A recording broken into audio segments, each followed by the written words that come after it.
Уважаеми зрители, предизборно интервю следва сега в ефира на телевизия Шумен.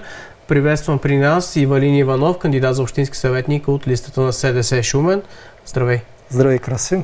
Благодаря, че се отзовахте положително на поканата. Господин Иванов, кое ви накара да се включите в предизборната надпревара и няколко думи за вас, моля? Първо за себе си, като познаваме с теб покрай спорта, аз съм спортен човек. По професия съм спортен педагог с магистратура управление на спорта, след което изкарах тренерските курсове в Национална спортна академия с профил бокс. И така, общо взето кратката ми визитка, какъв съм по образование, иначе по усещане аз съм шуменец. Това е важно, но за първи път в това амплоа на кандидат за местната власт от листата на СДС Шумен като трети в тази листа. Защо? Кои са така мотивите, аргументите, приоритетите, които са на дневен ред? С тея се познаваме. Аз съм човек, който ако нещо не ти харесва, промени го. Ако не можеш да го промениш, не да се оплакваш. И мисля, че града ни последните години като икономика се разви доста, което и се вижда. Но пък изостана в други сфери. Една от тях е спорта. Това е основната им причина тази година да бъда кандидат за общински съветник. Надявам се с моя опит, познания и това, което виждам като недостатъци, да бъда полезен на един добър общински съвет.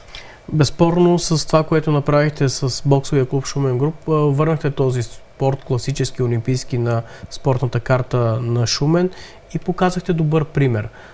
Това ли е идеята да се прехвърли това и в местната управа, в местната власт, за да може да се обхванат повече млади хора, повече спортни таланти? Мисля, че е крайно време младите хора на Шумен да бъдат гледани като един социален капитал на общината. И основната инвестиция, както нашия труд в спортните зали и съоръжения, така и като родители, да бъде една основна инвестиция в тях. Ние сме длъжни да осигурим максимално повече спорт на нашия град. Всяка сутрин виждаш какви са основните новини, пияни, с наркотици. Преди години това го нямаше.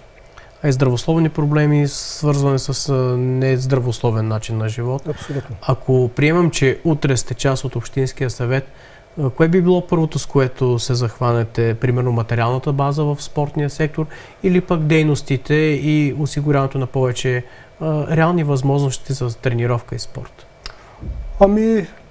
Нещата са много по-скоро. Първоначално ние трябва да се запознаем каква е реалната ситуация към момента с какво разполага община Шумен.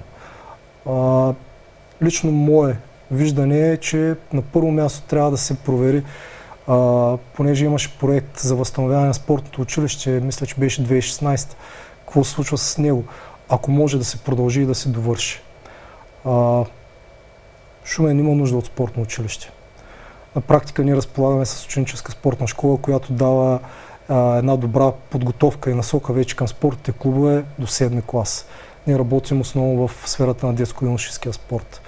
След 7-ми клас децата, те не трябва да приключват със спорта, а по-скоро училищното образование трябва да се погрижи те да намерят място и в училищата. Дали ще е с спортни паралелки, дали ще е в спортно училище. Мисля, че това е правилният начин.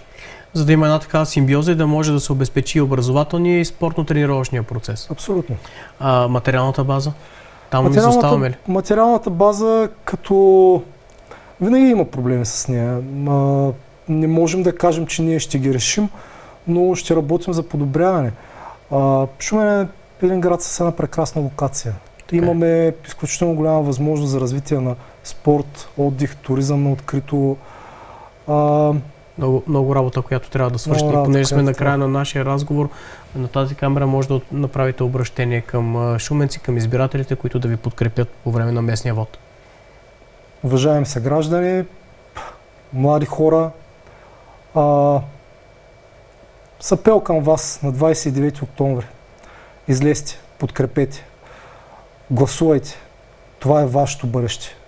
Ние сме тук, за да пренесем вашето послание, вашите нужди, вашите интереси към тази община и да работим за тях и тяхното развитие, така че всичко е във вашите ръце. Благодаря. Благодаря на Ивалин Иванов, кандидат за общински съветник от групата на СДС Шумен. Купуването и продаването на гласове е престъпление.